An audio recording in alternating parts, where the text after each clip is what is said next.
So it seems like Luis Diaz's time at Liverpool is going to come to an end. A £65.5 million deal agreed with Bayern Munich, and he is going to be off to Bayern Munich as their new left winger. How do I feel about this? I have mixed feelings, to be honest. I thought he was really good last season.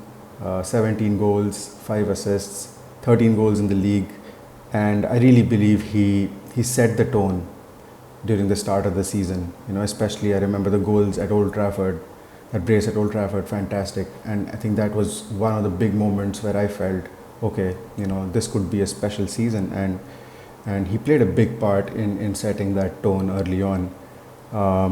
He was a bit inconsistent, probably in the second half of the season, maybe because Gakpo was seriously challenging him on the left wing position, and obviously Slot was struggling a bit with picking the correct centre forward as well, and he started using Luis Díaz as the centre forward, and maybe that was one of the reasons why his performance levels maybe dipped a little in the second half of the season. But still, overall, I felt he had an amazing season, did really well, finished on a high, with the Premier League title. I thought he really enjoyed his football, I think, after quite some time.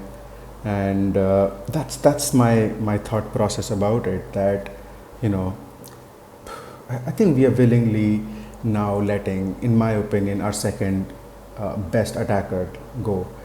And how we replace them, I mean, I'm sure we are all aware of the rumors going around, but the fact is, right now, as things stand, there is no Isaac in the squad. Luis Diaz, in my opinion, is the second best attacker. Salah is the best, obviously, and yes, Gakpo's met. If you look at his goals and assists, yes, he's contributed. He's got more goals, more assists, one more than Luis Diaz. But I mean, we've all seen how Luis Diaz plays, and the energy he brings to that left wing, or even if he's playing at centre forward. I think he's very important to this Liverpool team. And so yeah, let's take a look at how good Luis Diaz is when you compare him to some of the best left wingers in the world. So that's what I'm trying to do here. I'm genuinely trying to understand, okay, where does Luis Diaz stand right now, and are we really in a position to say, okay, fine, we'll let Diaz go because we are getting £65 million and we'll find someone else. So obviously, when you look at these metrics, I think what you see is that Luis Diaz is not elite in terms of left wing. Yes, he's not a Vini Jr, he's not a Raphinha, and if you look at these stats, not a Barcola. But I think we already know that. I don't think these stats tell us something different, and there's a reason why we are only getting £65 million for him, and not like £150 million for him. And I think that's where Diaz is, but which is perfectly fine. I mean, he still, I feel, he'll look at his metrics, compare him to maybe the kind of wingers we would have looked to have replaced him with, Leão, Nico Williams. He holds his ground. I mean, he's pretty good, and I don't think a ready-made upgrade is readily, is easily available in the market. And especially, I think, in terms of goal scoring, I feel Luis Diaz is quite efficient. And I think one complaint I've always had with Diaz is that I feel like he doesn't have that physicality to take people on and just go past defenders, either with like a really good pace and trickery, or better physical strength. Someone like Mane could do that every week, and I don't think he gives us that. But I feel that he tries to balance it with his progressive passing. If you look here, he's actually one of the good players here, in the top 3 of progressive passes, which means he tries to look for players who are making those runs. And I think that is a blessing when you have players like Darwin, Dijk, Jota, who make those runs, and you can pass the ball. He looks for those forward passes, but he's not able to carry it as much as a Vinicius or a Kvara or a Nico Williams. They're much better ball carriers because they've got probably more physical attributes than Luis Diaz.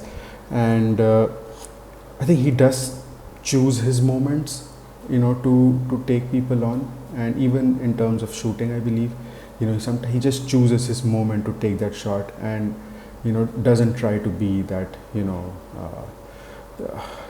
someone like Vinicius, who just keeps having a go at defenders every single time. He's not that tenacious Diaz, I feel, in terms of taking defenders on. But yeah, if you look at his shooting, shots on target percent as well, that's pretty good. 42.7. He's in the top 3. So he does, especially I feel from central areas. I've always felt Luis Díaz has been very efficient, and even if you look at his goals per shots per 90, that's pretty good, and he's someone who's very efficient in terms of goal scoring, and probably does not have, like I said, that zip and that acceleration to just take defenders on every single time. He has a little bit of flair which he uses, but he doesn't have that Vinicius or Kvaratskhelia type just physical supremacy at times, and that's probably the reason why you don't see a lot of shot creating actions or goal creating actions. Doesn't have that physical strength to have that aerial ability as well, but he's someone who works very, very hard for the team. If you look at his tackles plus interceptions, 1.68, that's in the top 3. Kvara, obviously, I think he's amazing at doing that. Kvara he's my favorite. I wish we had signed him. But Luis Díaz tackles, he puts in a shift, and I think that is something we'll really miss. I think Gakpo puts in an effort as well, but probably does not come back and tackle as much. He might intercept, because of his lanky frame, but I think Diaz's work rate was really good at left wing, and I think Liverpool would miss that a bit, in my opinion. And looking at these metrics, like I said, if he was 24, 26, you'd be happy to get him. These metrics look really good, and a team like FSG, or a team like Liverpool with FSG would absolutely, go for a player like Luis Díaz here in these metrics if he was younger, but he's not, and this is probably going to be his peak. So that's where you decide, okay, can you sacrifice this and then say, I'm going to use this money and try and get someone who can exceed this in a couple of years. And that remains to be seen what they do with the 65 million pounds. Maybe Isaac and maybe Ekitike and Gakpo still play left wing, I don't know. But the thing is with Diaz, apart from the previous season, if I have to go for Diaz's best season at Liverpool or his best phase at Liverpool, I feel like I have to go to the very start of his career. I have to go to the first 6 months where I felt he was a breath of fresh air, so dynamic. At that point, I think had that acceleration was so good, and I think Mane had lost a bit of his, and it helped Klopp play Mane in that central role and got the best out of the team. I think that front three was really lethal near the end of the season, and alongside Firmino and Jota, I think those 5, in my opinion, is the best attacking 5 I've seen at Liverpool. And I think after that season, it felt like, it could kick on, and it did kick on well, but he got injured in 2022-23 season. He got injured, I think, in October, if I remember correctly. That's why I think the games are so less, and he had setbacks while coming back, and obviously by the time he came back, Liverpool were having a horrible season, and I don't think anyone had a good year that season. And I think after coming back, I think 23-24, that also was not an easy campaign. Yes, I think he managed to stay fit, but you could see that he had lost that zip in his play, and he couldn't just beat defenders with his pace. He wasn't strong enough to just bully them off the ball.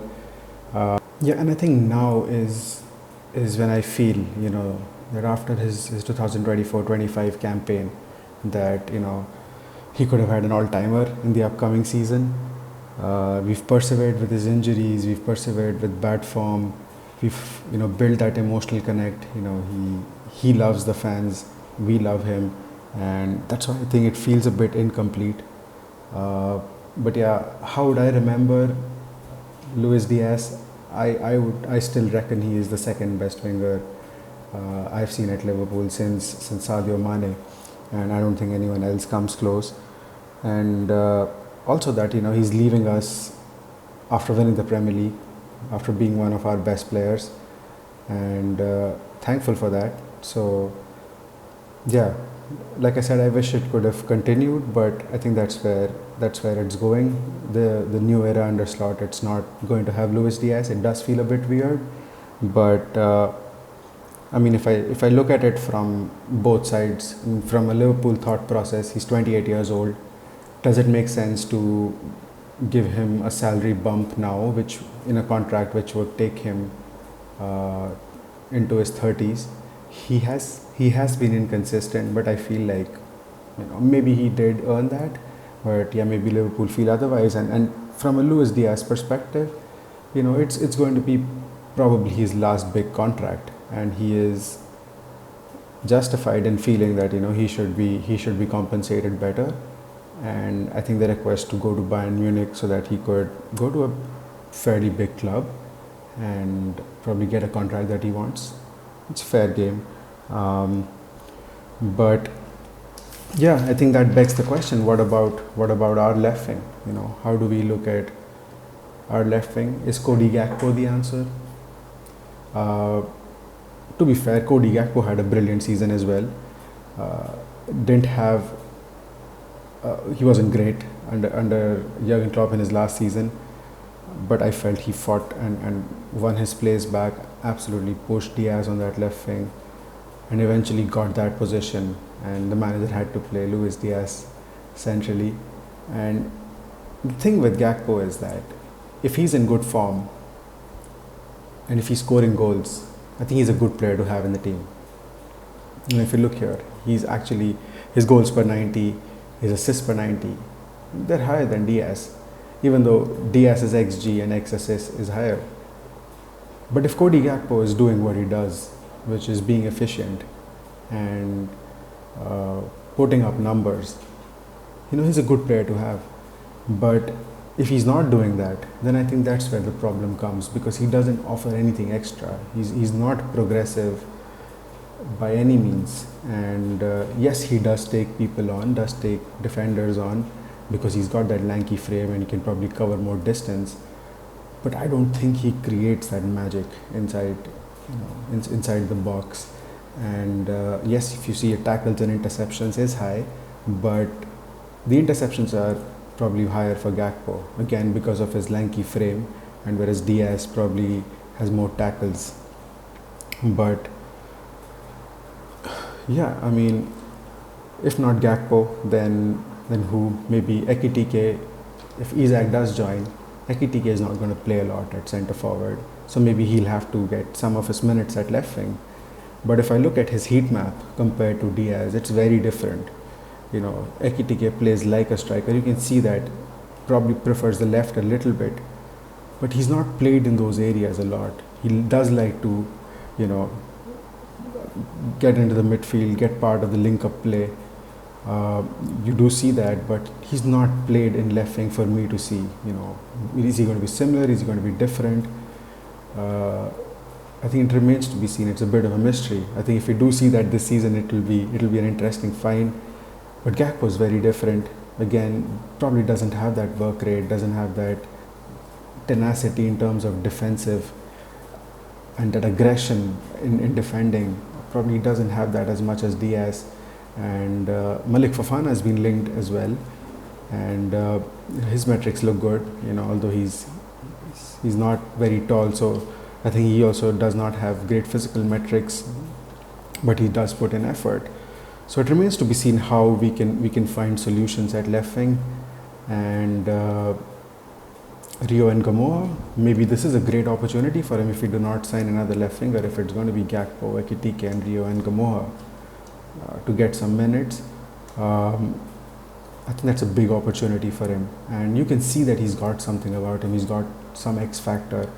He can take defenders on, and he keeps doing that. He's quite intent, and I really like those kind of wingers. And yeah, if you do not sign anyone else, maybe, but if you do sign someone like Fofana, I don't know how those dynamics work out. So yeah, it remains to be seen. Excited about this part of the new season as well. Very good talent. And with Diaz leaving, it also means that the number 7 is going to be vacant. And I have no doubt in my mind that Florian Wirtz is going to wear number 7. I think this number holds a special place in my heart as well. It's my favorite number, and anyone who wears it, I think, should be one of the superstars in the team, if not the superstar. And I feel Wirtz is that. And I remember Suarez wearing it, and it felt so good that our best player wore 7. You know, I'm really passionate about the number 7. Yeah, probably wasn't that bad when it was with Milner, but now that I think Wirtz will wear it, I'm really excited about that. But yeah, so thank you, Luis Díaz. Thanks for the memories. Wish you all the best. I hope you find success at Bayern, not in the games against us, but all the best, man.